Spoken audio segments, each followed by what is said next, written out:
Abdurrahman Saeed and I am in grade 5. Today we have a debate that its motion reads, a teacher is better than a doctor. Guests, parents, teachers and fellow students, please let us stand for Somali national anthem.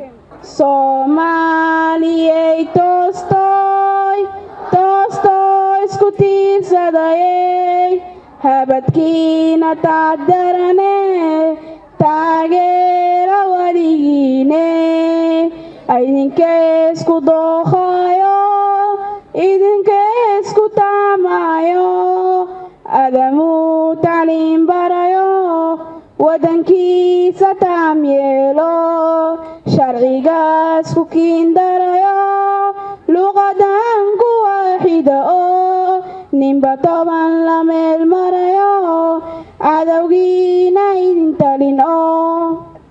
Thank you. You can sit down now. Thank you, the chairperson. Proposers, opposers, plus audience. The motion of today, which reads, a teacher is better than a doctor. A teacher is better than a doctor because a teacher educates the youth of the society who become the leader of the next generation. Now we call opposite side.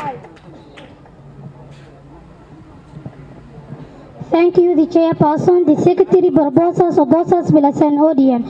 The motion of today reads, a teacher is better than a doctor. On my side, it should be doctor. Doctor has more money than teacher. Doctors knows how to handle the sick. Doctors knows different parts in our body and their function.